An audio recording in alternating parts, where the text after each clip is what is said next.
You were born in a castle, a stone tomb with slit windows. In winter, it is colder inside than out. For heat, a single hearth for the entire hall. You sleep with the dogs for warmth. Your mother died in childbirth. A common enough end. You survived. That is your first victory. You are 7 years old. Your father sends you to another lord. You are a page now. An errand boy. You fetch platters, scrub boots, and endure a clip round the ear. They call it an upbringing. Literacy? Forget it. Reading is for monks.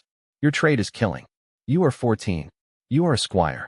You carry the knight's shield and scour his mail. Link by link, thousands of them.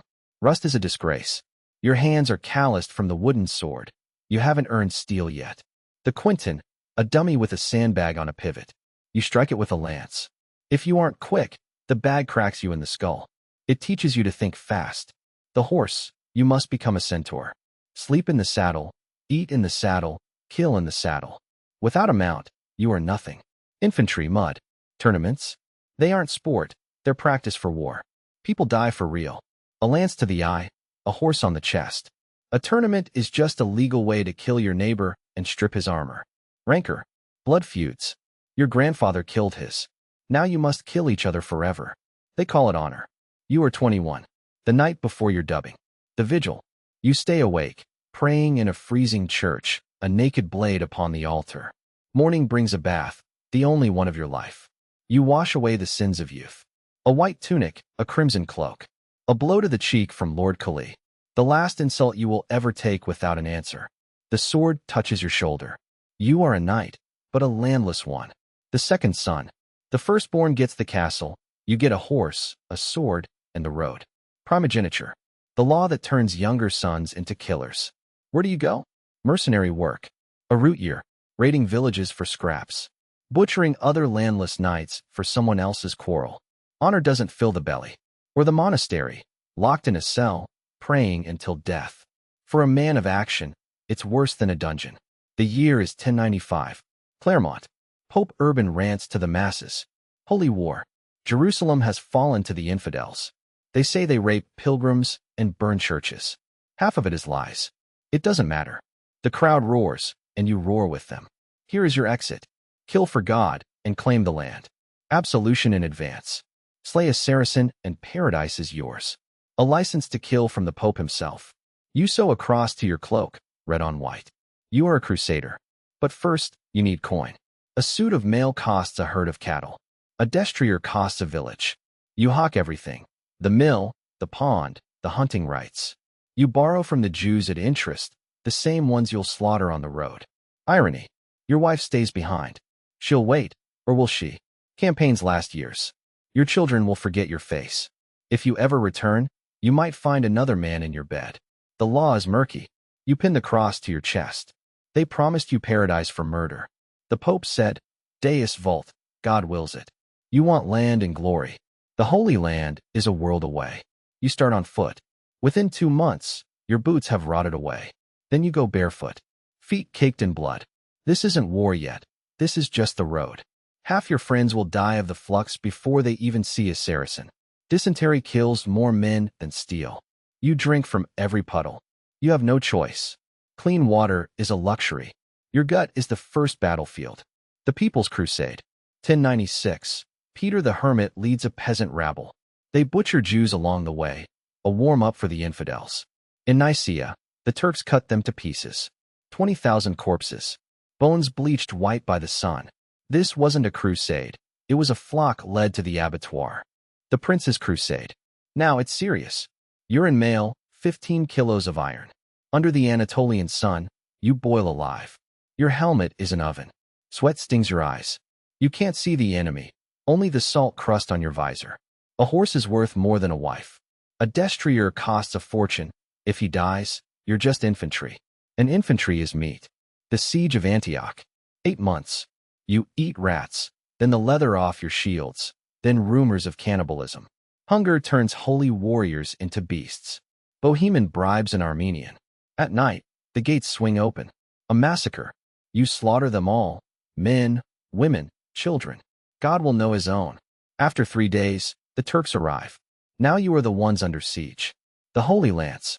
A monk named Peter Bartholomew finds it beneath the altar. A miracle? No. He buried it himself the night before. An army needs hope. Faith is a weapon. You charge with the spear that pierced Christ's side. It doesn't matter that it's a fake. You believe, and the Turks flee. 1099, Jerusalem. You stand before the walls of the holy city. No water. A July sun. Your lips crack. Your tongue feels like a dry rag. Men drink donkey urine. The assault begins. Ladders fall. Stones and boiling oil rain down. Your comrade screams as his face melts. Godfrey of Bouillon is the first on the wall. You climb after him. Inside it is hell. Blood up to the knees in the Temple of Solomon. Not a metaphor. Literally. They burn the Jews in their synagogue. They butcher the Muslims for 3 days. 40,000 corpses. You are rich now. Your sack is heavy with gold stripped from the dead. After the slaughter, you pray, walking barefoot through the blood to the holy sepulchre. Tears of joy. You killed in the name of love. The paradox of faith. A kingdom is born. Baldwin, king of Jerusalem. You receive your fief, a patch of desert and 3 goats. Your reward for enduring hell. The heat is relentless. You never strip your mail. A raid could happen at any second. The iron fuses to your skin. You stink. Everyone stinks. Baths. To the Saracens, Christians take pride in their filth. The leper king, Baldwin IV. His body rots while he lives, yet he crushes Saladin at Montgassard. 500 knights against 26,000 Mamluks. A miracle. Despair. The dead do not surrender. The Templars. The poor knights of Christ. Poor, yet they own half of Europe. The world's first bankers. You deposit gold in Paris and get a receipt in Acre. Knights as accountants. The Hospitallers treat pilgrims, or claim to. You lie in their ward while they bleed you. That's the cure. If you survive, it was God's will. If you die, it was too. Hattin, 1187. Saladin lures us into the wastes. No water. The sun melts your mind. You stagger toward a lake you can see, a mirage. There is no water. Only Turks. The horns of Hattin. We are surrounded. The true cross is taken. The relic men died for is now a trophy. Guy de Lusignan is captured. Saladin offers him sherbet, a gesture of mercy. Reynald de Chatillon gets a blade to the throat. He raided caravans to Mecca. Even among killers, there is a line. Reynald crossed it. Every captured Templar and Hospitaller is executed. Sufis hack off their heads with blunt swords. Clumsy. Slow. Saladin watches, and Jerusalem falls without a shot. He spares the city for a ransom. Those who can't pay become slaves. Mercy has a price. The Third Crusade. Richard the Lionheart. He didn't speak a word of English. He was a Frenchman who bled England dry to fund his war in the East. The Siege of Acre lasts 2 years. You dig mines. The Saracens dig countermines.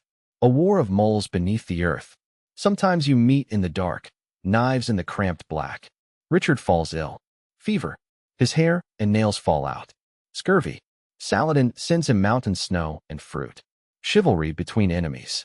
Acre falls. 2,700 prisoners. Richard waits for the ransom. Saladin stalls. Richard butchers them all, women and children too, in full view of Saladin's army. Chivalry is dead. The war grinds on. Richard never takes Jerusalem. He sees the walls and turns away. He wouldn't take what he couldn't hold, or perhaps he just feared the failure. He never made it home. The Austrians seized him for a ransom of 150,000 silver marks.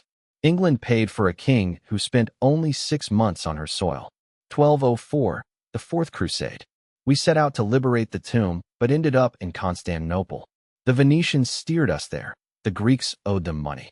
We sacked the capital of Christendom to settle a debt. 3 days of horror. We pillaged churches, raped nuns, and melted icons for their gold. Crusader against Christian. God watched, or he looked away. The Children's Crusade, 1212. Thousands of youths marched to the sea. They expected the waters to part. They didn't. Some drowned. The rest were sold into slavery by merchants in Marseille. The children believed, the adults profited. Frederick II took Jerusalem without a single blow. A treaty with the Sultan. The Pope excommunicated him for it. Peace is a sin. Only war pleases God. The logic of the faith. St. Louis, King of France, in Egypt. His army drowned in the Nile. Dysentery. They cut the seed out of his breeches so he could void his bowels on the march. The King of France, captured with his backside bare. A ransom of 400,000 livres. France paid. Then came Baibars, a Mamluk, a former slave. He took fortress after fortress. A red shield with a lion.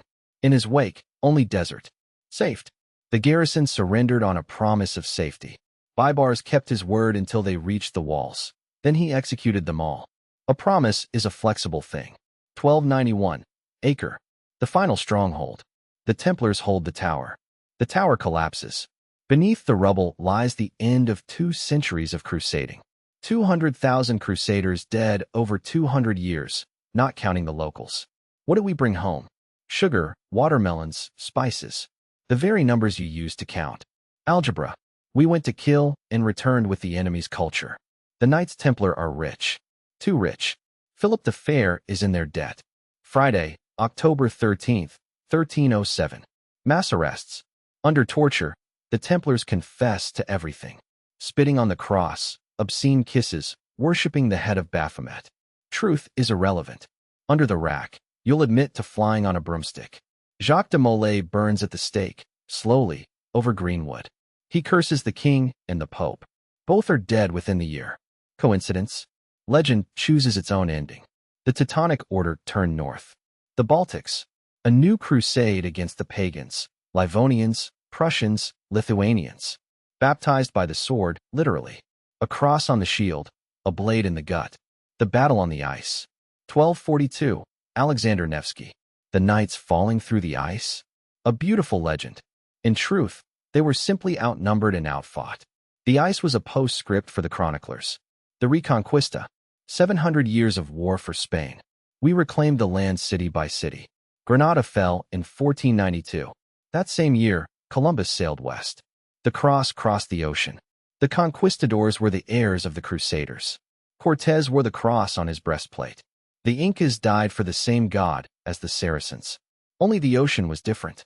Who were you? A holy warrior or a bandit with a cross? Did you kill children and then pray? Did you sack churches and then repent? Did you die of the flux before seeing the enemy? Or return wealthy and forget the faces of those you slew? History remembers Richard and Saladin. It has forgotten you. You were just meat and mail. Deus vult. God wills it. But what did you want?